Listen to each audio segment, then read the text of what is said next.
Although people have been living in vehicles for multiple decades, what we know as van life today was actually so-called invented in 2011 by a photo blogger named Foster Huntington. Foster was the original creator of the hashtag vanlife, creating waves in the nomadic community and ultimately reinventing affordable travel. So is traveling in a van just a trend, or did hashtag vanlife spark a global epiphany that full-time travel isn't that unattainable? As vanlife grows in popularity, more people are considering this lifestyle.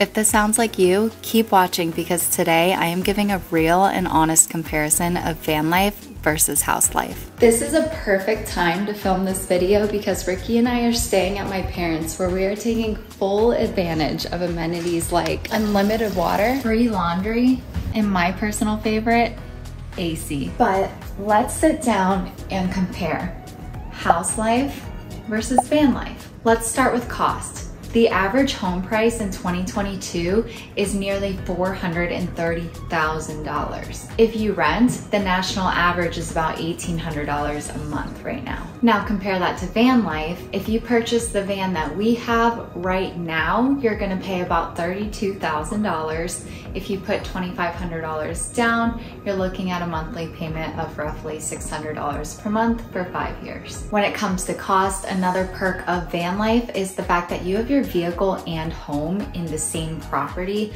whereas if you live in a home, more than likely you rely on a vehicle for transportation. That's an additional cost that you completely eliminate in van life. Then you have your maintenance costs. I'm not going to get into the number crunching on this one, but houses are much bigger and cost a lot more money to maintain. You're also subject to a utility bill, something that you also eliminate in van life. This is how our expenses compare from when we were living house life in 2020 versus van life now 2 years later. In 2020, our condo cost us $1,800 per month. Our utilities were another $200 a month roughly. We had 2 cars. Our first car was $175 per month for the monthly payment plus insurance of about $105 per month, and then Ricky's car was $405 per month plus $160 for insurance. That's a total of $2,845 per month as a couple. Now our vehicle/home expense looks a lot different. We were paying off our van build as we went when we lived in our condo, so that expense is $0 now, but our van payment costs about $380 per month plus an insurance payment of about $140 per month. That comes out to a total of $520 as a couple, including our transportation and our living. As far as gas goes, we actually don't spend that much more now than we did before. Before, we were commuting a lot more, we both worked stationary jobs, and we both used our cars for leisure. Now we both work remotely, and majority of our driving is just to move to the next place. Now let's talk about comfort and convenience. I think we can all agree that house life is more comfortable and even more convenient than van life. Aside from the perks mentioned at the beginning of this video,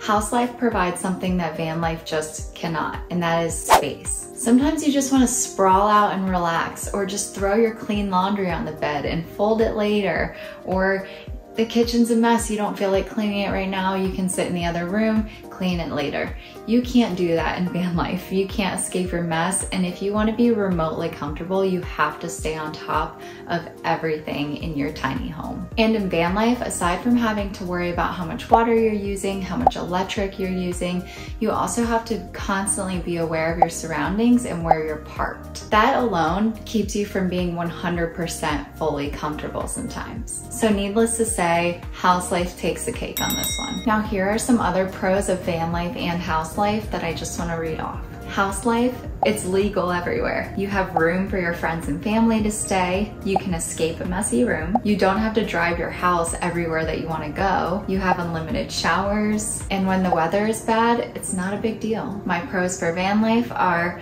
it's an affordable travel option, the #1 pro for us. It's a cheap living accommodation. You have more freedom and less constraint. You constantly get to experience new things, and you constantly have new stories to tell. You really really have a lot more appreciation and gratitude for the simple things in life. You learn how to live with less and realize you really don't need all the crap you think you need. And the silver lining of having to drive your house everywhere is that you always have anything you need with you. Neither one of these lifestyles is objectively right. The right choice is whatever feels the best to you and whatever brings you the most fulfillment. If being near friends and family all the time and having modern luxuries like space and running water is really important to you, then house life is probably the best option for you. And on the other hand, if you wake up every day just craving an adventure or craving some change in your life, maybe van life is for you. Either way, I hope this video helped you gain clarity on the differences between both lifestyles from people that have lived in both. If you did find this video helpful, please do me a favor and like the video, maybe even share it on Facebook or something like that. And if you're not already subscribed,